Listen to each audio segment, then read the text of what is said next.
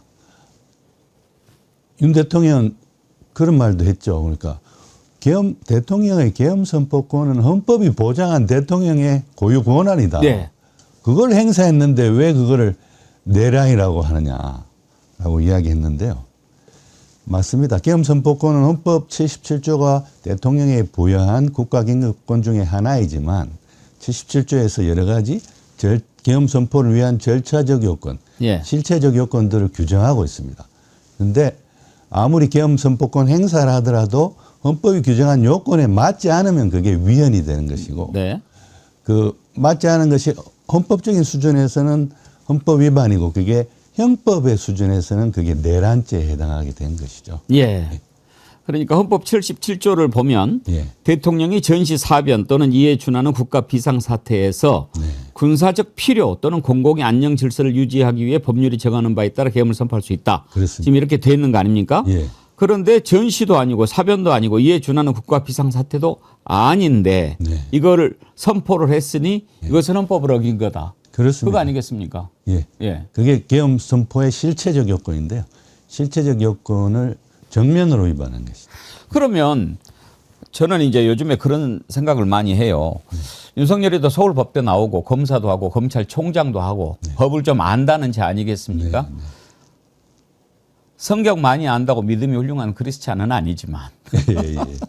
어떻게 법을 알면서도 예. 이렇게 우길까? 예. 자기가 헌법 77조를 지키지 않았다는 것을 누구보다도 모르지 않을 텐데 예. 이렇게 주장하는 이유는 뭘까요? 그 일부 그 윤어게인으로 명칭이 되어 있는 그 지지 세력들을 향해서 던지는 일종의 정치적인 메시지죠. 예. 법적으로는 윤 대통령도 그래도 법률가니까 그 자신의 이 계엄 선포가 위헌위법하다는 걸 알았을 겁니다. 네. 알았음에도 불구하고 사실은 이게 위헌위법한 비상계엄 선포가 그 이진관 재판부가 이야기했듯이 위로부터의 내란이잖아요. 즉 친위 쿠데타죠. 예.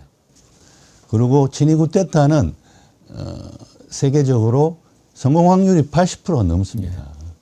그렇기 때문에 비록 위헌위법하지만 계엄 선포를 통해서 계엄군을 군대에 보내고 또 선관위에 보내고 이런 식으로 무력으로 진압하면 그 살벌한 분위기 속에서 계엄 상황이 유지될 수 있을 것이고 그 계엄 상황 속에서 비상입법기구를 통해 가지고 이제 개헌도 하고 그래서 개헌을 통해서 장기 집권이 가능한 그런 대통령 임기 조항의 개정을 이루고 그런 식으로 나가려 했던 것 같아요. 성공해버리면 모든 것이 끝나니까요. 이제 먼 훗날 역사위에서 또다시 심판을 받는 한이 있더라도 그렇습니다. 성공하면 다 끝나버리는 거죠. 뭐. 그렇죠. 그런데 80%가 넘는 친의 쿠데타 그러니까 20% 정도는 실패하는 거잖아요. 예. 그 이번에 그 윤석열 일당들의 내란이 이제 성공 확률이 80%였는데 실패 확률이 20%에 들어가 버린 거죠. 예. 그거는 대한민국이나 대한민국 국민들을 위해서는 굉장히 다행스러운 일이다라고 생각할 수밖에 없고 그러한 다양한 결과를 이뤄낸 것은 행정부 공무원도 아니고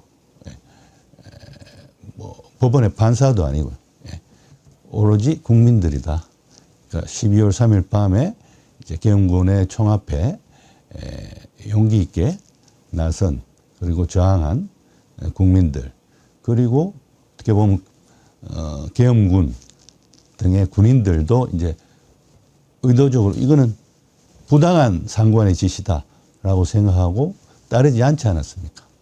그러한 것들이 이제 이 윤석열의 비상계엄을 통한 내란을 20%의 확률에 드는 실패한 내란으로 만들어준 그러한 동력이었다고 생각합니다. 예. 근데 이제 윤석열도 그 법을 알면서도 이런 짓을 저질렀을 때는 성공했을 경우에 얻어지는 보상이 워낙 크니까 그렇게 무모한 짓을 했겠지만 그렇습니다. 그 변호인이라는 사람들은 왜 그렇습니까? 예. 변호인분들은요, 제가 봤을 때는 헌법재판소의 탄핵심판정에서도 예. 전혀 이치 닿지 않는 말들을 하잖아요. 예. 그리고 또 서울중앙지법의 형사법정에서도 전혀 이치에 닿지 않는 말을 하고 또 이게 경고성 계엄이었다는 둥, 또 뭐 몇 시간 만에 끝나는 그런 내란이 어디 있느냐는 둥, 뭐 이런 앞에 했던 말들 계속 반복하면서 시간을 끌고 있는데요. 그러니까 변호인들의 머릿속에 이게 피고인을 위한다는 생각은 별로 없는 것 같아요. 다 자기들 생각. 예. 그렇죠. 그러니까 어떤 그런 자기들의 이런 주장, 이 일부 윤 대통령의 지지층들에게 전달되는데 이제 자기의 이제 모습이나 발언도 이제 얹으려는 게 아닌가 그런 거고 변호인들도 형사법정에서도 법적으로는 이제 이게 유죄가 될 수밖에 없다라고 애초에 생각했던 것 같아요. 예. 예. 그리고 계속 이제 법적인 이야기가 아니라 정치적인 예. 이야기들, 정치적인 수사들을 동원한 그러한 변론을 하는 게 아닌가 그런 생각을 해봅니다. 언젠가부터는 저자들이 법을 가지고 다툴 생각이 없어 보이는 거나 느끼기도 했습니다. 아, 그러시군요. 예. 예. 정말 그런 거 보면서 좀 부끄럽다. 왜냐하면 법을 공부하고 또 다뤘던 전문가라고 하는 자들이 저렇게 하는가 네. 그런 걸 보면서 참 씁쓸했는데 더 놀라운 것은 이제 또 재판 때였어요. 네. 이 직위원 재판부 같은 경우에 쓸데없이 시간을 끈다는 생각도 들었는데 말도 안 되는 이유로 구속 취소를 했던 당사자 아닙니까? 네. 그런데 재판을 이렇게 이제 다 마치고 선고를 하는데 앞부분에 쭉 이야기하는데 그걸 듣다가 저도 도대체 어떻게 하자는 거야. 뭐 어찌어찌 뭐 돌아서 무기징역을 선고하기는 했지만 네. 그 전에 이렇게 했던 과정들이 도저히 납득이 안 가는 그런 얘기들로 가득 차 있었지 않습니까? 그렇습니다. 왜 그랬다고 보십니까? 그러니까 결국은 결과적으로는 이제 내란죄 형법 87조의 내란죄 내란 우두머리 죄에 대한 법정형은 사형 무기밖에 없습니다. 그렇기 때문에 사형이나 무기 중에 내릴 수밖에 없는데 예. 여러 가지 좀 윤 대통령의 그러한 내란 행위를 좀 두둔하는 듯한 그러한 주장과 논리들이 꽤 들어가요. 예. 예를 들어서 이제 사형과 무기 중에 무기를 선택한 이유로서 예. 어떤 고령이라든지 또 다른 범죄 전력이 없다라든지 내란은 범죄 전력 없어도 그거는 엄하게 처벌해야 되는 겁니다.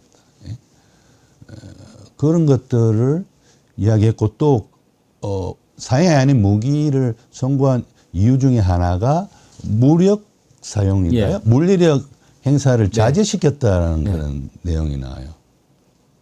자제시켰다는 것은 윤 대통령 혼자만의 일방적인 주장이에요. 오히려 본회의장에 지금 들어가라. 문짝을 부수고서라도 들어가서 끄집어내라. 국회 본청의 본회의장에 문짝을 부수는 게 그게 물리력의 행사를 자제시킨 겁니까? 그런 것들은 전혀 그 사실관계에 맞지 않는 그런 윤 대통령을 두둔하기 위해 예. 그런 억지식의 그런 논리가 아닌가 네. 그런 생각을 하게 만드는 부분이 여러 군데에서 저는 느껴졌습니다. 그래서 이제 과연 1심 판결이 2심 내란 전담 재판부에서는 뒤집힐 수 있을까 우리가 이제 관심을 갖고 지켜보는데 일단 윤석열 측에서 내란 전담 재판부에 대해서 위헌 법률 심판 제청을 했지요. 네. 이것은 내란 전담 재판부는 위헌이다. 예. 지금 아직 제청을 아직 안 했는데 할 계획이네요. 예. 자, 그러면 이제 한다고 치죠. 예. 그러면 만약에 내란 전담 재판부가 위헌이냐 아니냐 예. 이게 위헌으로 만약에 결정이 난다면 예. 재판부가 다시 배당이 되고 이제 그렇게 되겠지만 예. 어떻게 보십니까? 내란 전담 재판부가 위헌이다 아니다 여기에 대해서 말씀을 좀 해주시죠. 당연히 위헌이 아니죠. 예. 내란 전담 재판부라는 거를 이제 윤 대통령 측에서는 초기에는 이게 특별 법원이다. 예. 라고 하면서 우리는 헌법에 이제 특별 법원은 헌법재판소만 둘 수 있게 돼 있거든요. 그러니까 내란 전담 재판부라는 그런 법원을 하나 새로 만드는 거기 때문에 위헌이라고 주장했다가 그게 아니라 법원을 만드는 게 아니고 이제 내란 사건을 심리하는 서울중앙지법이나 혹은 서울 고등법원에 예. 안에 하나의 재판부로서 내란 재판부를 두는 거다라고 이야기하니까 또 다른 이제 위원회 트집을 잡고 나선 것이 어떤 내란 사건에 대해서 어떤 재판부에 그 사건을 배당하는가라는 것은 예. 법원의 이렇게 사무분장에 의해서 무작위 추첨 형식으로 배당돼야 되는데 내란 재판부라는 것을 미리 구성해 놓고 내란 사건을 배당하는 것은 그러한 무작위 사무분담 배당의 원칙에 맞지 않기 때문에 사법권 독립을 침해해서 위헌이라는 예. 식으로 좀 논리가 경광부회돼요. 그런데 무작위 사건 배당이라는 것은 헌법에 없습니다. 예. 법률에도 없습니다. 오. 법원 예규에 있을 예규에. 뿐이에요. 예. 법원 예규에 있을 뿐이고 오히려 헌법 그 101조 예. 101조 한번 띄워 102조 사망을 보시면요. 예. 대법원에 불을 둘 수 있다. 대법원과 각급 법원의 조직은 법률로 정한다. 네. 그러니까 각급 법원에 이제 서울 고등법원과 서울중앙지법이 들어가는 거예요. 그 각급 법원 안에 내란 전담 재판부라는 부를 두는 것은 그 각급 법원의 조직에 관한 문제잖아요. 그러니까 당연히 내란 전담 재판부 법이라는 법률로 정할 수 있는 거예요. 그렇죠. 그리고 상식적으로 예. 대법원이 맨 처음에 내란 전담 재판부 만든다고 그랬을 때 반발하지 않았습니까? 그랬는데 이 법률이 통과가 됐을 때 만약에 이게 위헌이라고 하면 대법원이 이걸 받아서 내란 전담 재판부를 구성하겠습니까? 그럼요. 그러니 뭐 대법원에서도 인정한 건데 지금 윤석열이 이걸 뭐 위헌 심판 제청한다고 그래서 되겠느냐 그런 생각이 듭니다. 그렇죠. 그리고 윤 대통령 측에서는 이제 만약에 이제 2심 재판이 이제 열리고 그다음에 열리자마자 내란 재판부에서 자기 사건을 심리하는 게 위헌이다라고 주장하면서 이제 위헌 제청을 하겠다는 거고 예. 그렇게 되면 위헌 제청을 하면은 이제 헌재에서 그게 위헌인지 합헌인지 결정이 날 때까지 그 재판이 법원의 재판은 정지되거든요. 중단되는군요. 그렇기 때문에 이게 오히려 내란 사건과 관련한 법원의 재판을 늦추게 되는 거다. 지금 신속하게 예. 내란 재판 판결이 나와야 된다고 주장하면서 국회에서는 그러면서 왜 이걸 늦출 수 있는 법을 통과시키느냐 이렇게 주장하거든요. 예. 그런데 그거는요. 그걸 이제 교묘히 이렇게 상황을 비트는 논리예요. 왜냐하면 윤 대통령 측에서 이제 내란 재판부에서 재판이 열리자마자 그 내란 재판부법에 대해서 위헌 제청 신청을 하더라도 그 담당 재판부는 그걸 기각할 수 있어요. 예. 위헌성도 없는데 왜 예. 위헌이라고 헌재 물어달라고 재청 신청을 하느냐. 감이 안 된다. 거리가 안 된다. 감이 안 된다. 예. 실제로 위헌 재청 신청을 하면 담당 재판부가 그걸 기각하는 비율이 굉장히 높습니다. 왜냐하면 소송 당사자들이 위헌성도 없는 법률을 가지고 위헌성이 있다고 억지 주장을 하면서 재판을 지연시키려는 전술의 하나로 그런 위헌 재청 신청을 남발할 수 있거든요. 아, 그러면 절차가 예. 그 소송 당사자가 위헌법률 심판 재청을 하겠다라고 하면은 본인이 헌재하는 게 아니고 재판부에 하고 재판부가 그렇습니다. 재청을 하는 거군요. 재판부가 헌재에 이걸 보낼지 말지를 결정할 수 있다는 거예요. 그래 재판부가 판단해서 그래 한번 판단을 받아볼 필요가 있다 할 때에 가는 거군요. 그렇습니다. 그런데 재판부는 분명히 위헌성이 없다고 기각할 겁니다. 그러니까 위헌 재청을 하더라도 위헌도 아닐 뿐더러 위헌 재청도 재판부가 헌재에 안 해줄 거예요. 명쾌하게 정리가 됐습니다. 근데 네. 이제 윤석열 입장에서는 네. 이런 수 저런 수 다 써보려고 하는 거 아니겠습니까? 그러다가 지기현이 같은 사람 만나면 구속 취소도 되고 그랬으니까. 그렇죠. 예.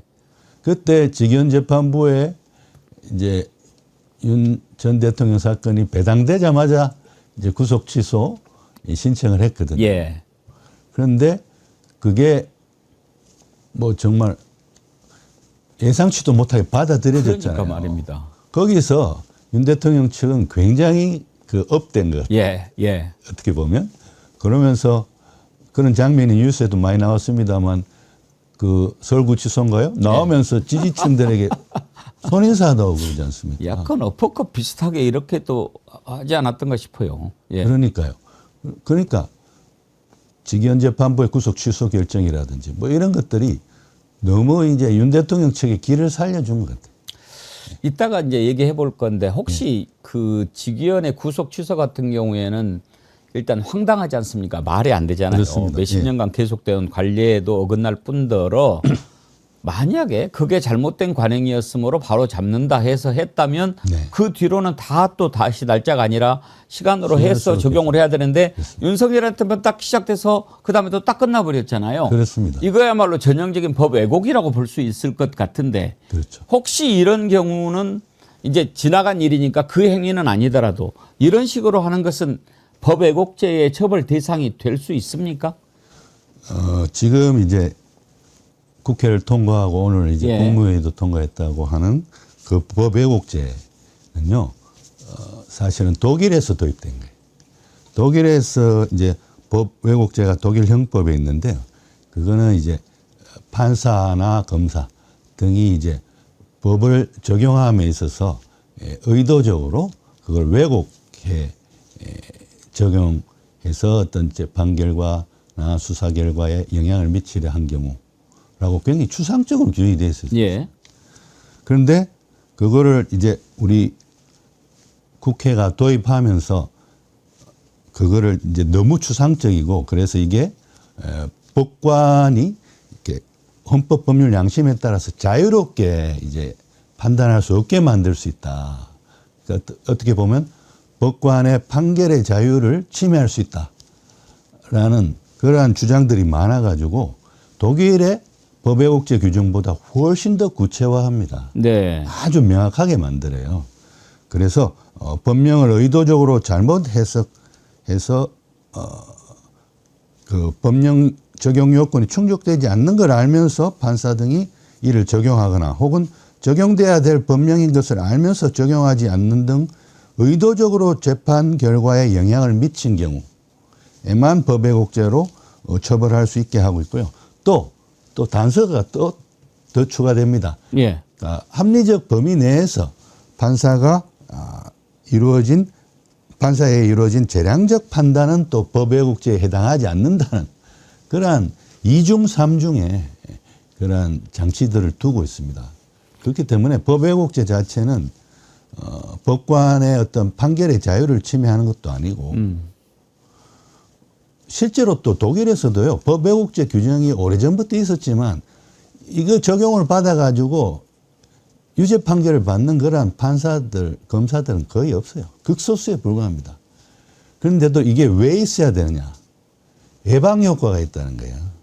법 왜곡죄가 있는 자체가, 그 존재 자체가 판사들로 하여금 너무 의도적으로 뻔하게 국민의 상식이나 법강정에 위배되는 그런 재판을 하는 것을 이제는 조심하게 할 수 있다는 겁니다. 실제로 지금 법 왜곡죄에 반대하는 측에서 주장하듯이 그 법 왜곡죄 유죄 판결을 받는 판사나 검사는 저는 거의 나오지 않으라고. 예. 그렇지만 법 왜곡죄가 없는 거하고 있는 거는 천지차이예요. 그렇죠. 그리고 무엇보다도 한번 보십시오. 지금 국민들의 상식이나 국민들의 법감정, 국민의 눈높이에서 봤을 때 저 판사의 판결은 도저히 지금 말이 안 된다. 예. 어처구니가 없다. 예. 그런데도 저 판사가 저런 판결을 내린다. 왜 저럴까? 판사가 어떤 판결을 내려도 그 판결 내용을 가지고 판사를 통제할 수 있는 장치가 없어요. 지금 현행 헌법이나 법률 체계에. 예. 그렇기 때문에 판사는 자기 마음대로 재판을 하는 거 아니냐. 예? 제가 판사가 마음대로 재판을 하더라도 이를 막을 수 있는 장치가 없다는 믿음을 판사들이 갖고 있는 것 아니냐. 라고 많은 국민들은 느끼고 있다는 말이죠. 예. 그렇기 때문에 판사도 명백히 의도적으로 고의로 법을 왜곡하는 판결을 내릴 경우에는 이제 법 왜곡죄로 이제 처벌받을 수 있다라는 규정 자체를 두는 것이 저는 그것이 바로 민주주의라고 생각해요. 예. 그러니까 판사도 헌법 아래에 있잖아요. 헌법 위에 있지 않잖아요. 그렇죠. 또 판사도 국회가 만든 법률에 의해서 판사의 사법권을 통제할 수 있어야 돼요. 네. 그것이 전무한 지금의 현 상태가 오히려 반민주주의적인 것이지 그러한 국민의 공복인 공무원의 하나인 그러한 판사가 의도적으로 명백한 그러한 법 왜곡을 하는 것은 통제할 수 있는 장치가 있어야 되죠. 국민의 대표가 만든 국회가 만든 법률에 의해서 통제할 수 있는 장치가 있어야 되죠. 저는 오히려 있어야 되는 것이 그 정상이라고 생각합니다. 그렇습니다. 지금 우리 많은 분들이 함께 해주고 계시는데 부산이대님 법 왜곡죄는 경고성이 더 짙은 법입니다. 그렇습니다. 재판 개판으로 해왔다는 것 중계로 다 드러났지요. 우리 국민들이 보고 저걸 재판이라고 한다고 이번에 재판이 이제 생중계로 되지 않았습니까? 그렇죠. 그걸 보면서 많은 국민들이 충격을 받았을 것 같아요. 맞습니다. 그동안에 직접 현장을 가보지 않았던 많은 국민들이 사실 살면서 법정에 가본 사람이 몇 %나 되겠습니까? 그랬을 때 그냥 막연히 생각했던 게 재판부는 신성하고 엄숙하고 참 재판관이 이렇게 딱 들어오면 뭐 그렇게 했는데 직위원이 재판하는 거 보면서 이건 뭐 레크리에이션이야 뭐야 막 이런 얘기도 나오고 그다음에 무엇보다도 국민들이 그거 가지고 놀랐을 것 같아요. 아니 저걸 저렇게 한다고? 그러니까 이진관 판사가 재판하는 것, 직위원 판사가 재판하는 거 이게 완전히 그냥 갈라지지 않습니까? 그렇습니다. 그리고 어떤 판사 만나면 23년 나오고 어떤 판사 나오면 5년 나오고 뭐 이런 거 보면서 야 이거 뭐 어떻게 같은 죄를 저질렀는데 이렇게 차이가 나냐? 정말 판사 잘못 만나면 인생 조지겠구만. 또 이런 사람들도 많아졌어요. 그렇습니다. 예. 그것이 현재 법원의 현 주소입니다. 근데 우리가 몰랐던 거죠. 몰랐던 거죠. 예. 근데 어떤 이게 내란 재판 그러니까 윤 대통령이 이제 위헌위법한 비상계엄 선포를 통해서 내란을 일으킨 거는 슬픈 거죠. 슬픈 건데 이렇게 좀 긍정적인 면도 있다는 거죠. 그래가지고 이게 내란 재판으로까지 가고 형사법정에서 이걸 중계하고 그러면서 지금 현재 우리 사법부의 현 주소를 예. 이제 많은 국민들이 알게 됐다는 거. 그래서 과거에는 판사들이 뭐 잘 알아서 우수한 인재들이니까 잘 알아서 재판을 정확하게 잘 하겠지. 이렇게 막연한 믿음만 갖고 있다가 이번에 그런 중계되는 법정의 모습을 보면서 정말 그 논리에 맞지 않는 그러한 재판 진행을 한다든지 이런 걸 보면서 이 사법부에 대해서도 어떤 민주주의 국가니까 어떤 국민들의 통제가 필요하구나 이런 것을 많은 국민들이 느낀 계기가 됐다는 측면은 저는 굉장히 긍정적인 면이라고 생각합니다. 그러니까 법 왜곡죄 위헌 논란은 일고의 여지가 없다. 네. 이렇게 이제 말씀을 해주신 건데 네. 이런 법률이 이렇게 이제 만들어졌을 때 이 법률은 위헌 가능성이 있어. 이거 해봐야 돼. 뭐 이렇게 할 때 이거 절차가 어떻게 됩니까? 바로 이렇게 통과됐을 때 바로 제청을 해야 됩니까? 아니면 뭐 다른 절차가 있습니까? 두 가지 절차가 있습니다. 예. 법률에 대해서는 통과되자마자 그러니까 그 법률의 적용을 받아서 자기의 기본권이 침해된다고 주장하는 국민은 헌법 소원을 제기할 수 있습니다. 헌법 소원. 법률 자체에 대해서 헌법 소원을 예. 제기할 수 있고 아니면 어떤 위헌적인 법률이 이제 공포되고 시행 중인데 자기가 어떤 재판을 받게 됐는데 그 위헌적인 법률이 자기 재판에 적용되는 경우에 그 재판의 당사자가 원고나 피고가 자기 재판에 위헌적인 법률이 적용됨으로써 자기 재판이 정당한 재판이 내려질 수 없게 돼 있다고 예. 할 경우에는 그 재판 중에 예. 그 법률에 대해서 위헌 제청 신청을 통해서 법원이 위헌 법률 심판 제청을 할 수 있는. 그러면은 이제 가상을 한번 해본다고 하면 네.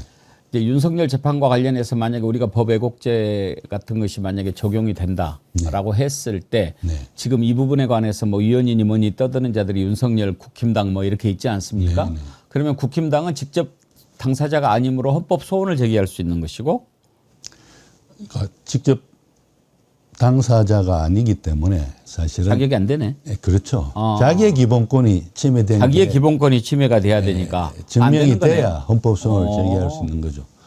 또 뭐 국힘당 의원이 예. 어떤 그 위헌적인 법률로 법 왜곡죄나 이런 거가 적용되는 그런 했을 때 재판을 받는 것도 아니기 예. 때문에 위헌 법률 심판도 안 되는 거죠. 그렇군요. 예.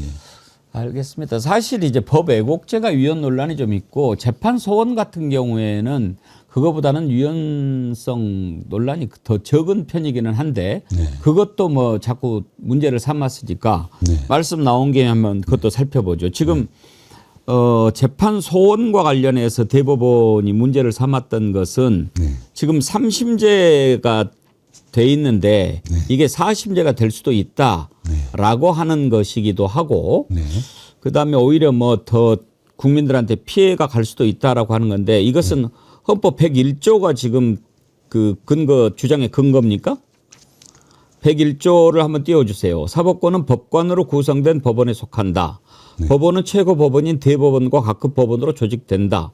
이렇게 돼 있는데 이것은 법관으로 구성된 법원의 사법권이 속하게 돼 있기 때문에 재판 소원을 헌재로 가져가는 것은 위헌일 수 있다. 이런 주장인 거죠? 그렇습니다.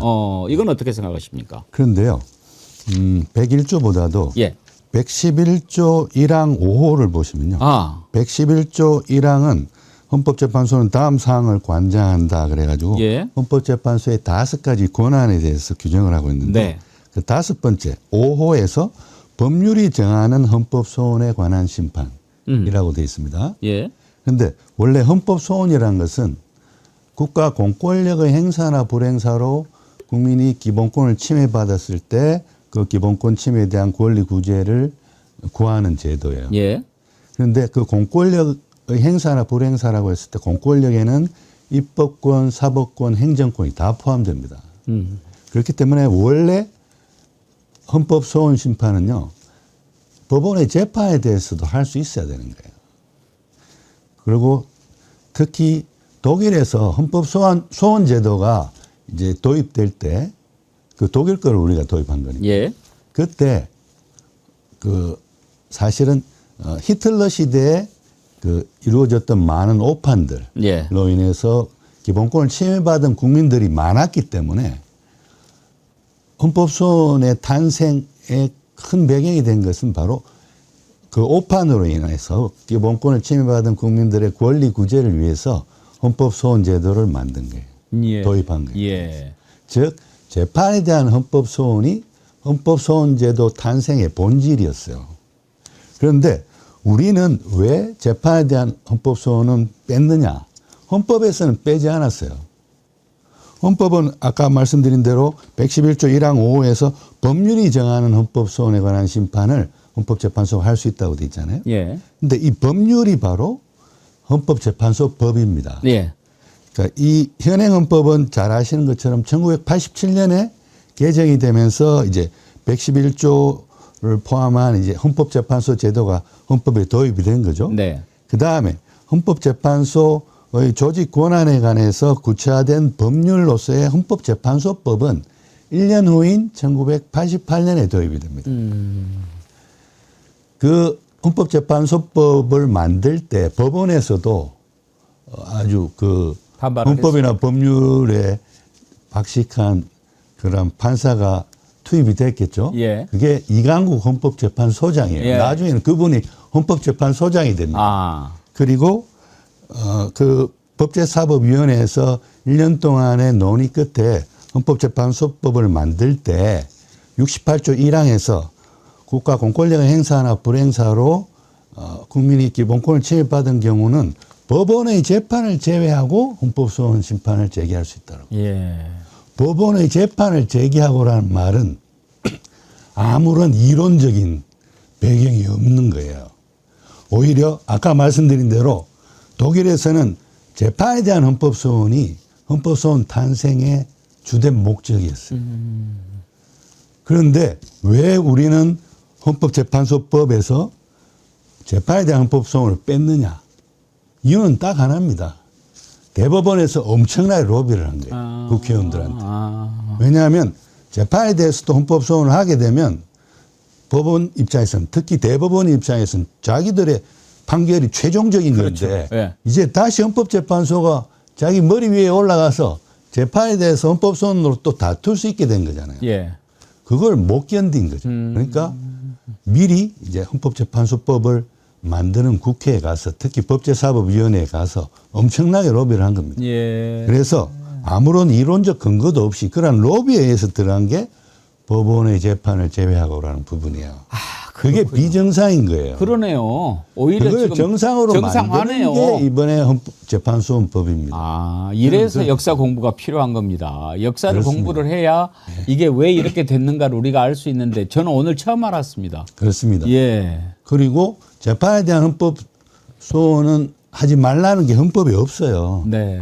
헌법에는 그냥 헌법재판소의 권한으로 111조 1항 5호에서 법률이 정하는 헌법소원이라고 심판이라고는 돼 있고, 그 법률에서, 그러니까 헌법재판소법에서 예. 로비에서 법원의 재판을 제외하고라는 문구가 들어간 거예요.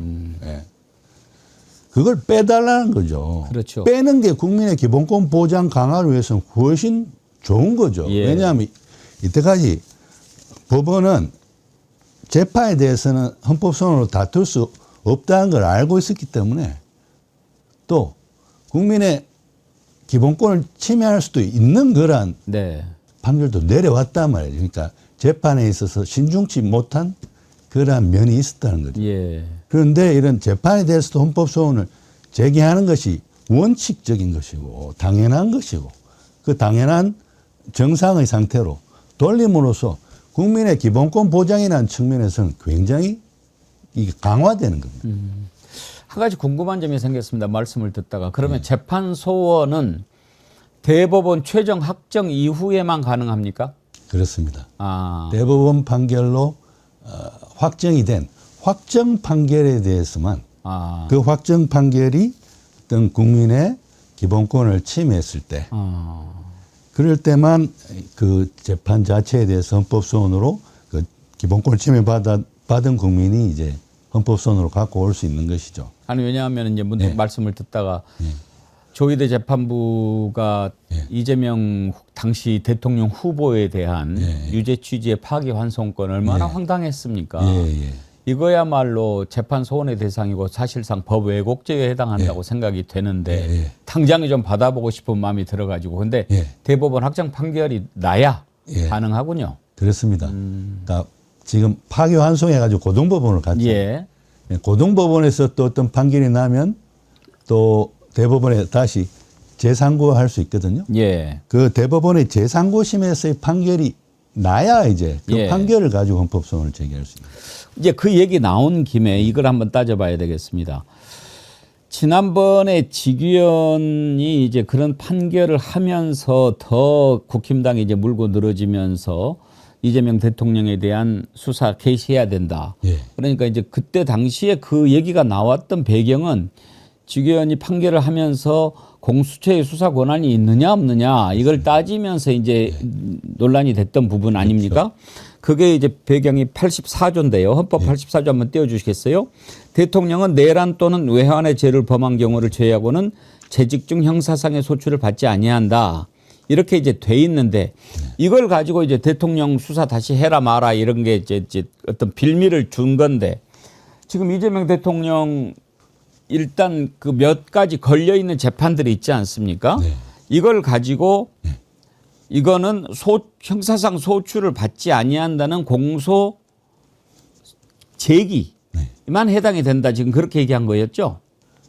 그러니까 공소 제기만 해당하냐 혹은 공소 유지까지도 예. 형사상 불소추 특권이 적용되느냐 예, 거기에 대해서 이제 논란이 지금 있는 거 아닙니까? 있었다가 이제 예. 법원이 스스로 84조를 공소 유지까지도 불소추 특권이 미친다. 예. 라고 하면서 이제 재판을 중지한 거죠. 근데 그 직위원이가 얘기한 걸 가지고 지금 국힘당이 자꾸 문제를 삼고 늘어지는 거는 뭡니까? 직위원 재판부가 이제 구속 취소 결정을 내릴 때 근거는 두 가지였지 않습니까? 예. 첫 번째가 공수처에 수사권이 없는데 예.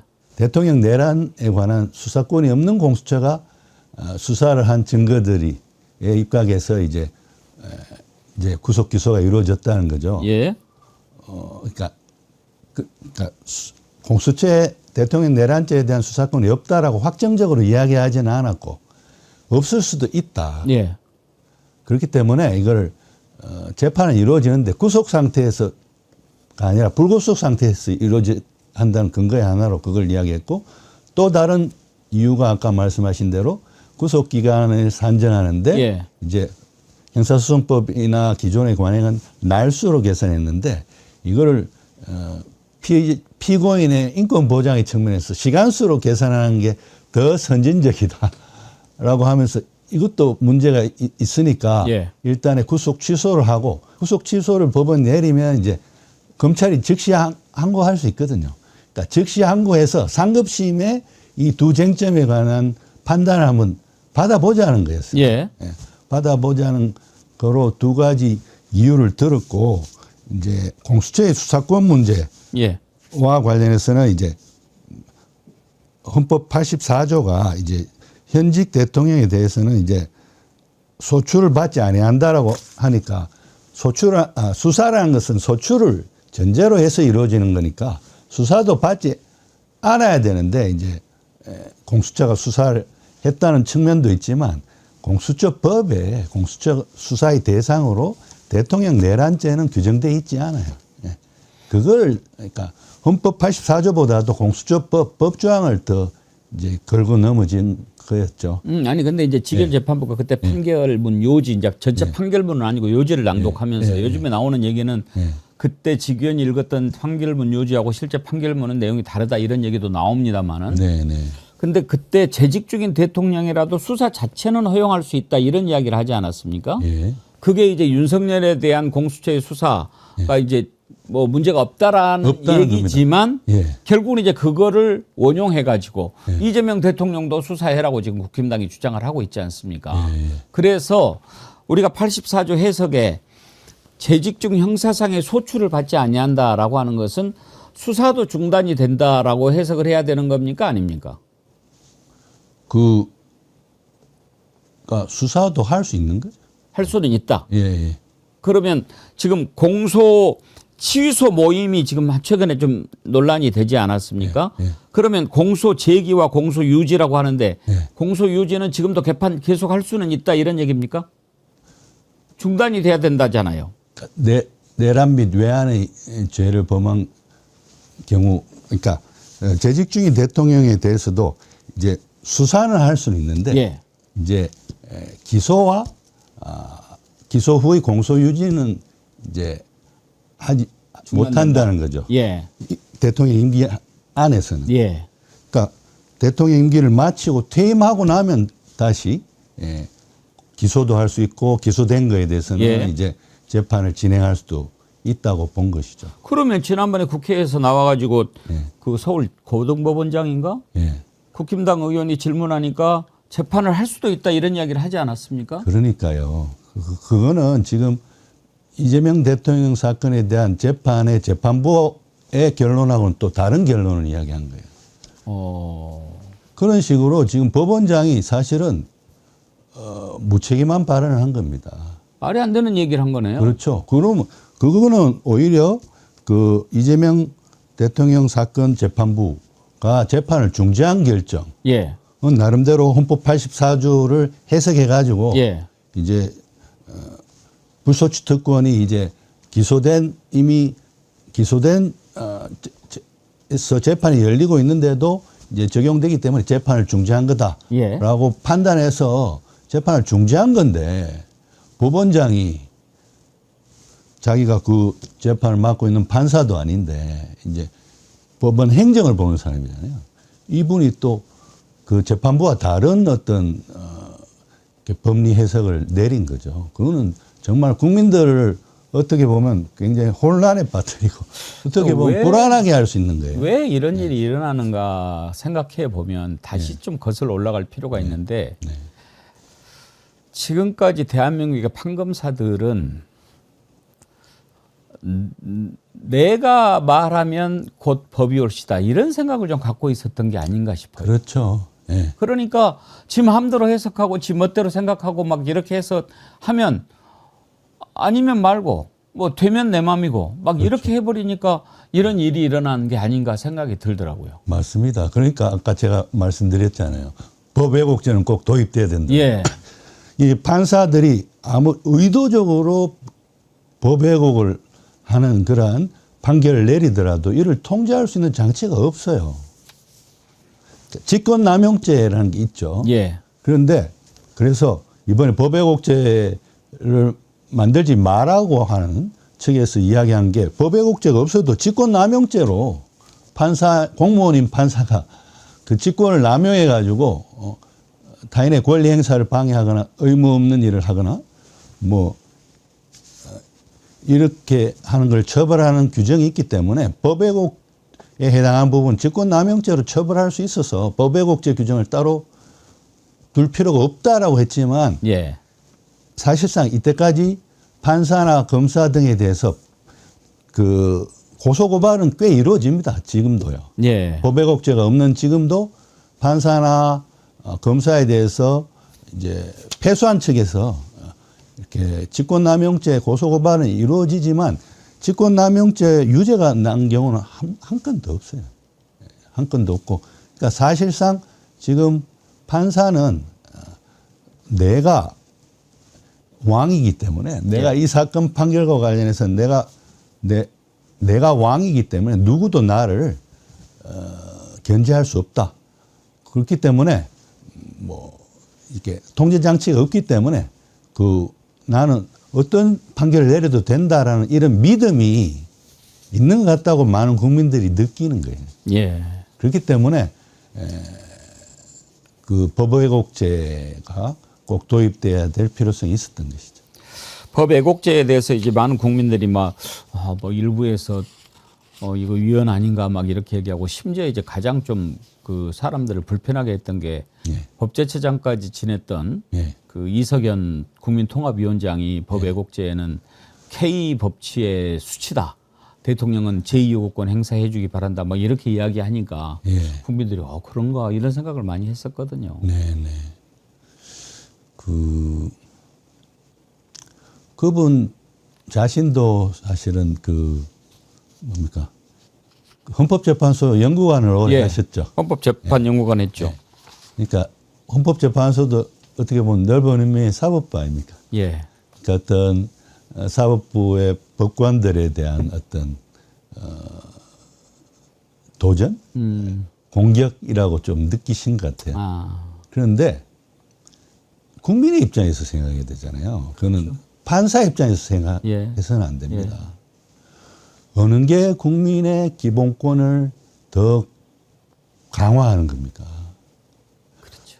국민이 봤을 때는 너무나도 명백한 의도적인 법 왜곡을 판사가 하고 있는데 그걸 통제할 수 있는 장치가 없는 것이 더 민주적인 겁니까? 아니면 그거를 아주 극소수 사건이지만 적용 가능하게 그러한 법 왜곡죄라는 걸 만들어 놓고 그래서 판사들이 마음대로 판결하지 못하게 그렇게 예방 효과를 거두는 장치가 있는 것이 더 민주적인 겁니다. 알겠습니다. 오늘 교수님 모신 김에 헌법과 관련해서 궁금한 거 좀 많이 좀 여쭤보려고 하는데 한두 가지만 더 여쭤보겠습니다. 더 많이 물어보셔도 됩니다. 고맙습니다. 이제 그 요즘에 이재명 대통령 이제 우리가 실용주의자라고들 많이 표현하는데 제가 보기에는 헌법적 실용주의자 같아요. 그러니까 어떤 실용주의를 할 때 이게 헌법에 부합하는 거 아닌가. 헌법 가치를 항상 생각하는 것 같아요. 그러니까 최근에도 몇 가지 보면 뭐 이런 재판이나 이런 것을 떠나서도 지금 이제 정교 분리의 문제 같은 거 있지 않습니까? 통일교와 신천지의 깊숙한 정치 개입 이런 부분도 헌법적인 가치에서 이것이 왜 문제가 되는가 이렇게 얘기하고 부동산과 관련해서도 경자유전 헌법에 규정된 그 부분을 가지고 또 얘기하고 그러니까 이 양반은 상당히 헌법적 실용주의자구나 이런 생각이 드는데 그렇습니다. 정교 분리와 관련해서 우리 헌법 20조는 이렇게 규정을 하고 있죠. 모든 국민은 종교의 자유를 가진다. 2항 국교는 인정되지 아니하며 종교와 정치는 분리된다. 그렇습니다. 이렇게 지금 정교 분리의 원칙을 뚜렷이 규정하고 있지 않습니까? 헌법 20조에. 그런데 지금 수사를 통해서 드러나는 걸 보면 통일교라든지 신천지는 개입을 해도 너무 깊이 개입을 했고 거의 일체가 지금 되고 있지 않습니까? 그렇습니다. 새로 나온 속보를 보면 일본 법원은 드디어 이제 통일교 해산 명령을 2심에서도 유지를 했더라고요. 그래서 통일교 교단이 청산 절차에 들어가게 됐다고 하는데 지금 우리 현재 이제 뭐 최종 수사가 결과가 나와봐야 되겠지만 이런 경우에 종교의 자유와 정교 분리의 원칙과의 충돌이 됐을 때 어떻게 이걸 바라봐야 할까요? 정교 분리의 원칙이 우선이죠.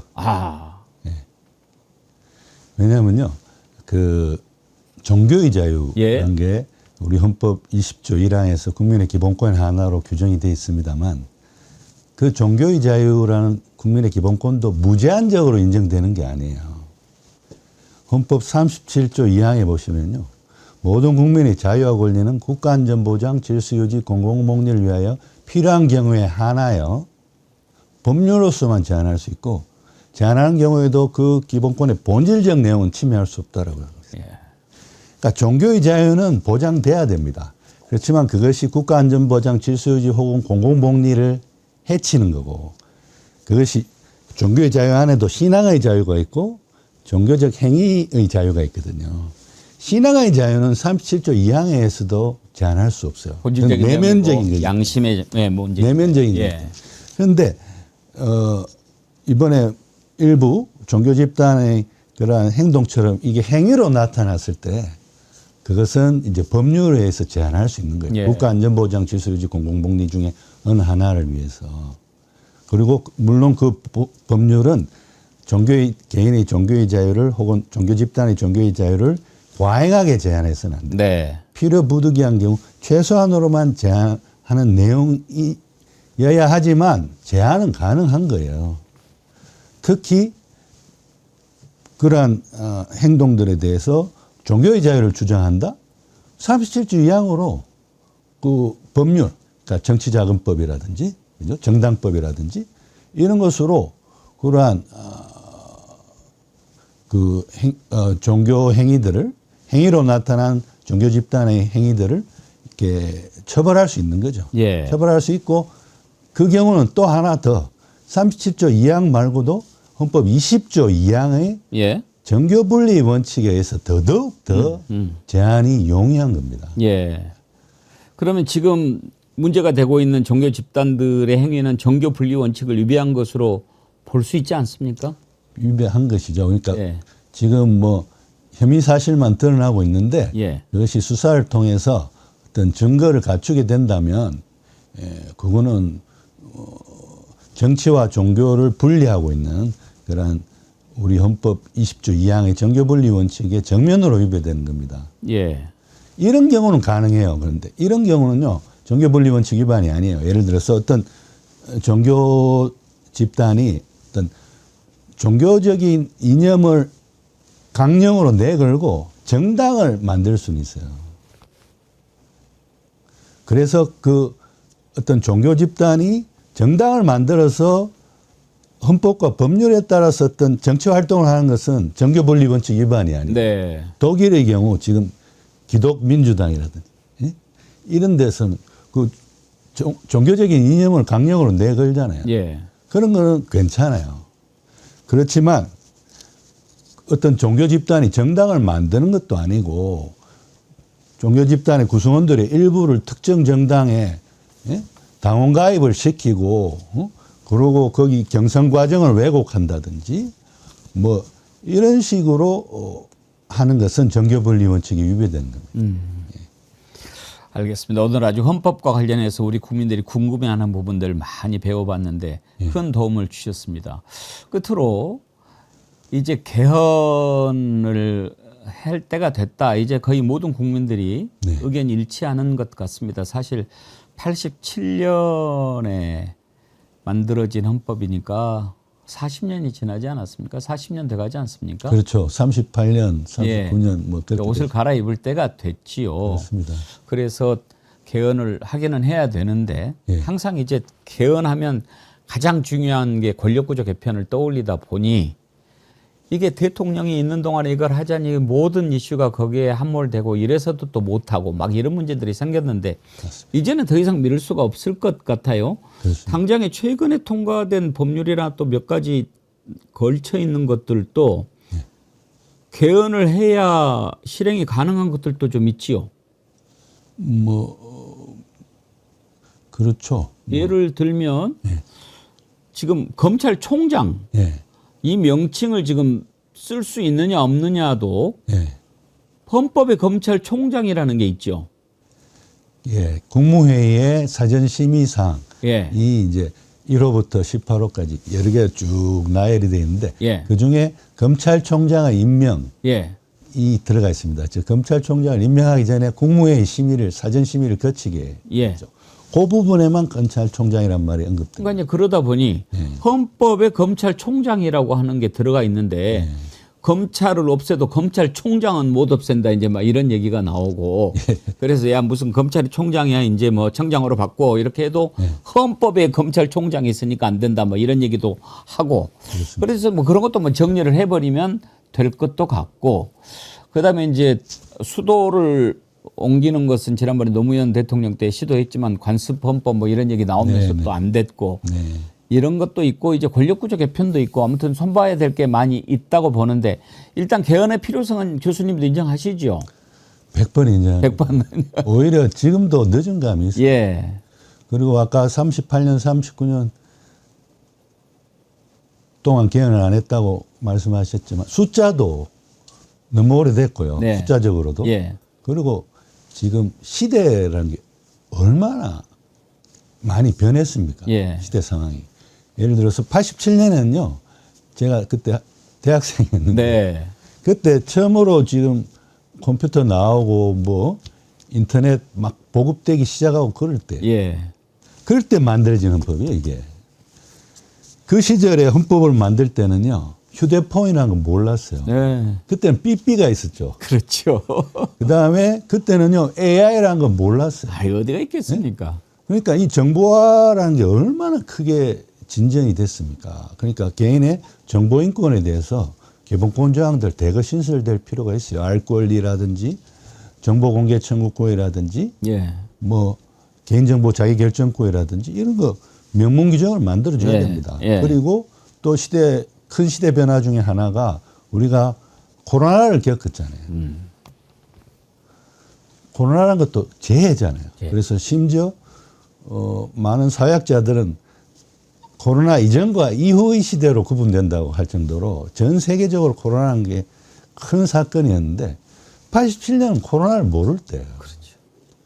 그러니까 코로나와 같은 재해로부터 국민을 보호해야 될 그런 국가 의무, 그 국가 의무에서 나오는 국민 개인의 재해로부터 안전할 권리, 안전권 같은 것도 헌법에 신설해 줘야 된다고요. 코로나 이전의 시대에 만들어진 헌법이기 때문에. 예. 그러한 노력들을 이제 해야 되는 거죠. 그래야 시대의 변화를 반영한 헌법이지 않겠습니까? 네. 예를 들어서 지금 제가 이제 30대 작년이 됐는데 예. 초등학교 다닐 때 어머니가 사준 옷을 입으라고 입고 하는 있는 격이에요. 예. 그것도 더 됩니다. 40년대 가니까. 그렇습니다. 아, 예. 그리고 저는 예. 개헌도 좀 단계적으로 했으면 좋겠어요. 아, 한꺼번에 다 하려고 하지 말고. 한꺼번에 다 하려고 하면 안 된다. 예. 외람되지만 저도 문재인 대통령 때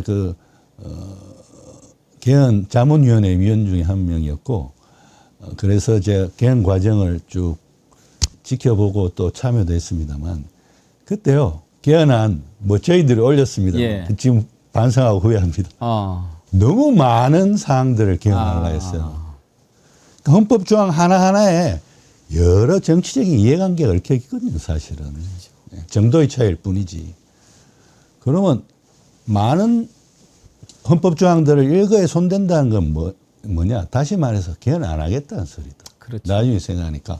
그러니까 이제는 국민들도 다수의 국민이 원하고 또 여야의 대립도 없는 그런 사안들도 있잖아요. 예. 예를 들어서 5.18 민주 이념을 예. 우리 헌법 전문에 담는다든지. 지금은 4.19만 들어가 있는데 네. 4.19와 5.18의 민주 이념을 계승하고 이런 식으로 헌법 전문에 담는 것은 지금 일관되게 80% 이상의 국민들이 네. 동의해요. 그리고 지금 여야도 이미 동의했잖아요. 예. 심지어 윤석열 전 대통령도 대선 공약의 하나로 개헌을 하게 되면 5.18 민주 이념을 헌법 전문에 넣겠다고 했어요. 그러면 지금 원포인트 개헌으로 5.18 민주 이념을 헌법 전문에 넣는 개헌을 하자. 그러면 지금 국민의힘 쪽에서도 반대할 수 없어요. 자기들이 동의한다고 이야기했는데요. 네. 39년간 닫혀있는 개헌의 빅장을 열어젖히는 효과가 있겠군요. 그렇습니다. 그래서 사실은 어떻게 보면 38년, 39년 동안 개헌을 안 했기 때문에 예. 개헌 실패에 대한 관성이 있다고 해요. 그렇죠. 예. 그 관성을 깨는 방금 표현대로 빗장을 열어젖히는 그러한 개헌이 필요한 겁니다. 네, 그거는 이미 여야도 합의하고 국민 다수가 동의하는 그런 것부터 개헌을 하자는 겁니다. 한꺼번에 다 하려고 해서는 오히려 못할 수 있으니. 그렇습니다. 그러면 이제 그건 아주 좋은 아이디어 같습니다. 일단 이거라도 하자. 반대하는 사람 없으니까. 그렇습니다. 그리고 그렇게 한 김에 그래도 하나 두 개는 좀 더 이렇게 했으면 좋겠다 하는 건 어떤 게 있습니까? 아까도 제가 말씀드렸지만 그러니까 시대 변화를 반영하는 예. 어떤 정보 기본권 또 시대 변화를 반영하는 국민의 안전권, 재해로부터 안전할 권리 이런 기본권 규정들을 신설할 필요성이 크다고 보고요. 예.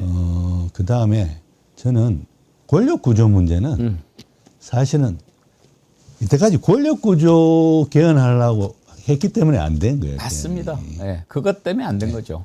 그러한 그리고 또 것은 개헌하면 그것만 생각해요. 그러니까요. 예. 그러니까 정치인들의 이해관계가 너무 첨예하게 얽혀 있는 권력 구조 문제는 좀 차순위로 미루고 예. 그 대신에 이제 개헌 가능한 것부터 개헌을 하면서 그 권력 구조 문제도 계속 공론화는 거쳐야 되겠죠. 예.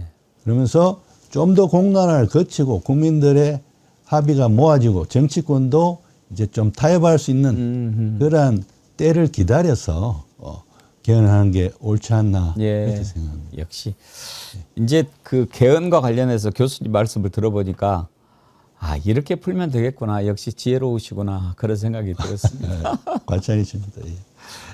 한 가지만 더 여쭤보겠습니다. 예. 이제 대통령 사면을 두고 네. 이번에 이제 윤석열이라든지 이렇게 다른 죄는 몰라도 내란을 저지른 자는 이거 사면을 시키면 안 되겠다. 사면 금지법 지금 얘기하고 있지 않습니까? 근데 이제 그것도 대통령의 사면권은 대통령의 고유한 권한인데 이것을 침해하는 법률을 만들 수 있느냐. 뭐 이거 가지고도 또 이런 논란이 나오고 그렇습니다. 이 문제는 어떻게 풀면 좋을까요? 저는 국회가 내란의 재발을 막기 위해서 반드시 그 내란이나 외환의 죄에 관해서는 대통령이 사면권을 행사할 수 없다라는 제한 규정을 법률에 둬야 된다고 생각해요. 예. 그러면 그런 법률이 만들어지면 위헌이라고 주장하잖아요. 예. 일부에서는. 예. 왜냐하면 위헌의 논리가 뭐냐면 그 사면권이라는 것은 헌법이 보장한 대통령의 고유 권한이라고 이야기해요. 저는 헌법학자로서 제일 듣기 싫은 말이 무슨 국가기관의 고유 권한이에요. 그 고유 권한이라는 게 어디 있습니까? 원래 모든 권한은 국민의 권한이에요. 헌법 1조 2항이요. 대한민국의 주권은 국민에게 있고 모든 권력은 즉 모든 권한은 국민으로부터 나온 거예요. 권한이라고 하는 것은 엄밀히 따지면 권력을 가지고 있는 국민이 부여해 준 그렇죠. 권리가 권한이죠, 사실은. 그렇기 때문에 권력은 국민한테 있고. 아무도 손대지 못하는 대통령의 고유 권한이라는 건 없어요. 예. 다 국민의 대표인 국회가 만든 법률로서 민주적 통제를 가할 수 있는 겁니다. 근데 특히 내란이나 외환죄에 대해서는 이제 사면 대상에서 제외하는 법률을 저는 만들어야 된다고. 예. 오히려 그게 더 헌법 합치적인 법률이에요. 왜냐하면 내란 외환이라는 그 범죄의 명칭은요, 헌법에서는 딱 한 군데 나와요. 아까 말씀하신 84조입니다. 재직 중인 대통령에 대해서는 형사상 소추받지 않는 불소추 특권이 있는데 범죄로서 내란죄와 외환죄는 현직 대통령에 대해서도 불소추 특권이 적용 안 되는 거예요. 그건 뭘 의미하겠습니까? 헌법이요, 다른 범죄하고는 달리 내란죄와 외환죄는 굉장히 위중하게 보고 있다는 거예요. 그렇기 때문에 사면법을 통해 가지고 그 대통령이 사면권을 행사할 수 있지만 내란 및 외환의 죄에 대해서는 사면권이 제한된다라는 법 규정을 두는 것은 그건 대통령의 고유 권한을 침해해서 위헌인 것이 아니고 오히려 헌법 84조가 내란죄와 외환죄를 다른 범죄하고는 달리 보는 이 헌법의 시각을 담아내는 헌법 합치적인 법률이다라고 저는 생각하고요. 그 법률 조항 꼭 만들어야 된다고 생각해요. 왜냐하면 지금도 보십시오. 윤 대통령 계속 형사법정에서도 말도 안 되는 어처구니 없는 은행들을 하잖아요. 네. 그러고 변호인들도 그렇게 이야기하잖아요. 그러면서 제가 아까 말씀드렸잖아요. 저분들은 이제 유죄 받는 거는 이제 자기들도 기정사실을 하고 있는데 계속 일부 지지층들에 대해서 정치적인 메시지를 보내면서 그 지지층들을 결집시키기 위해서 저렇게 하는 거라는 거예요. 그게 전략적으로는 굉장히 그 유효한 선택일 수도 있어요. 왜냐하면 법정에서는 뭐 내란죄로 저는 무기로 확정 판결이 난다고 봅니다. 대법원까지 가서. 그런데 그 판결 이유는 많이 바뀌어야 돼요. 지금 항소심에서. 왜냐하면 제일 헌법학자로서 위험하게 보는 게 직연재판부가 그 국회 군대를 보내서 내란인 거지. 계엄 선포의 절차적 요건이나 실체적 요건을 위반해서 내란이 된 건 아니라는. 그러니까요. 그 말은 뭐냐면 그러면 미래에 어떤 대통령이 나타나서 지금 여대 야수예요. 그러니까 국회에서도 계엄 해제 요구를 할 이유도 없어요. 하지도 않고. 그런 상황에 여대 야수 상황의 대통령이 그럼 국회 군대만 안 보내면 지금 전시사변 또는 이에 준하는 국가 비상사태도 아닌데 비상계엄을 선포하면 그게 내란이 아니게 되잖아요. 그렇죠. 그렇게 논리가 되는 거죠. 그러니까 앞으로 미래에 내란은 재발을 오히려 용이하게 하는 굉장히 위험한 판결 논리예요. 바로 그것이 법 왜곡 아닙니까? 그렇죠. 그거는 저는 항소심에서는 예. 바로 잡아줘야 된다. 꼭 바로 잡아줘야 된다. 왜? 앞으로의 내란 재발을 막기 위해서도 예. 바로 잡아줘야 된다. 그리고 양형은 무기로 유지될 거다. 예. 유지될 확률이 현실적으로 많다라고 봅니다. 예. 예. 뭐 우리가 심정적으로야 저런 자가 사형이 아니고 무기징역이라니 말이 돼라고 하지만 정작 더 중요한 문제는 저자가 사형을 받느냐 무기징역을 받느냐 하는 것보다도 1심에서 비틀어진 그 논리를 바로잡는 것이 우리 역사를 위해서라도 더 중요한 일이다. 그렇습니다. 이 말씀인 거죠. 그리고 내란 외환에 대해서는 사명 대상에서 제외해야 되는 또 다른 이유가 바로 지금 윤 대통령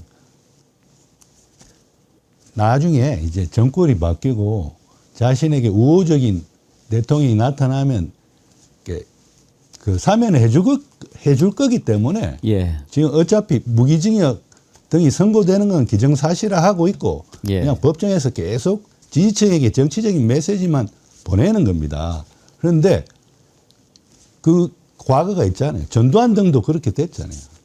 사형을 선고받고 나중에 항소심에서 무기징역으로 감형은 됐습니다만 그 이후에 사면받고 풀려나지 않습니까?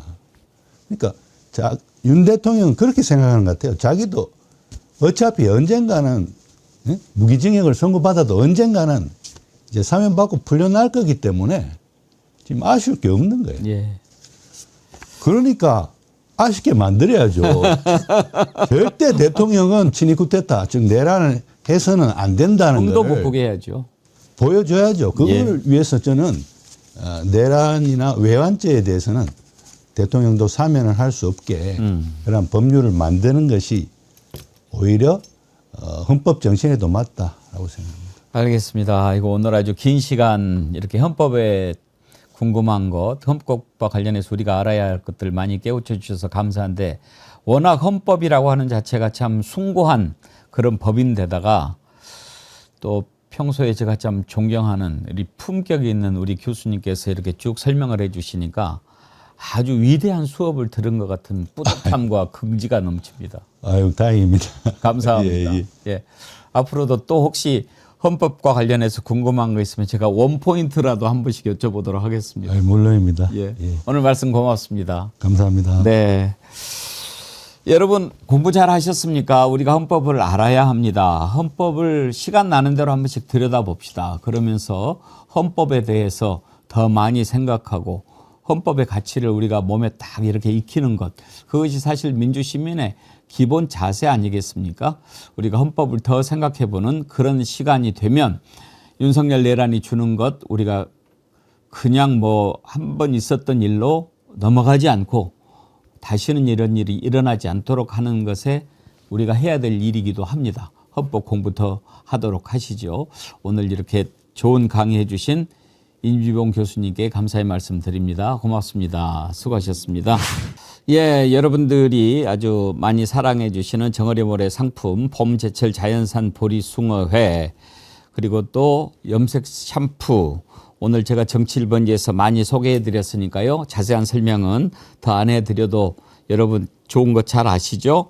많이 이용하시기 바라고요. 전화 주문 번호만 알려드릴게요. 1551-3158 이쪽으로 전화 주시면 친절하게 주문 도와드릴 겁니다. 오랜만에 다시 돌아온 백운기와 딥블루 어떠셨습니까? 동시 접속자 수가 좀 적어서 아쉬웠는데요. 저는 오늘 참 좋은 공부 많이 했습니다. 많은 분들이 더 듣고 이런 것들은 헌법으로는 어떤 게 맞는가 궁금한 것 좀 많이 깨달으셨으면 좋겠어요. 오늘 보신 분들은 혹시 오늘 못 보신 분들 많이 보시라고 알려주시고요. 또 좀 어려우시기도 했죠. 다시 보기로 한 번씩 다시 보셔도 좋습니다. 우리가 윤석열의 저 내란이 어떤 점에서 헌법을 어긴 것인가, 그리고 이런 짓이 다시 일어나지 않게 하려면 어떻게 헌법적으로 장치를 마련해야 하는가, 이런 것도 좀 차제에 생각을 해야 되고요. 그리고 지금 사법개혁이 한창 진행 중인데 사법개혁을 위해서는 또 몇 가지 법들이 필요하지 않습니까? 그래서 이른바 사법개혁 3법이라고 하는 법왜곡죄, 재판소원법, 그리고 대법관 증언 이런 것들을 법률로 만들었는데 이걸 가지고 위헌이니 뭐니 막 따지고 그러지 않습니까? 그게 왜 위헌이 아니냐 하는 거 오늘 명쾌하게 설명을 해 주셨으니까 이런 것도 우리가 좀 민주시민으로서 그리고 무엇보다도 정어리언으로서 제대로 알고 대응하고 그렇게 해야 무지한 자들과 맞서서 싸워서 이길 수가 있는 겁니다. 그렇지 않으면 오히려 우리가 당합니다. 사이비 종교 많지 않습니까? 그런 자들을 이기려면 우리가 어떻게 해야 됩니까? 더 확실하게 종교적으로 무장을 하고 있어야 됩니다. 정신 올바로 차려야 안 당하는 거죠. 우리가 정어리언들, 민주시민 정어리언들이 그래서 헌법 더 공부해야 됩니다. 오늘 백운기와 딥블루 시즌2 첫 번째로 헌법학자 임지봉 교수님 모시고 헌법 공부했는데요. 계속해서 좋은 분들 모시고 또 많은 생각 깊이 있는 얘기 나눠보도록 하겠습니다. 오늘 함께해 주신 여러분들은 정말 찐 정어리언님들입니다. 감사합니다. 저는 내일 오전 11시에 백운기의 정치 1번지에서 다시 찾아뵙겠습니다. 고맙습니다.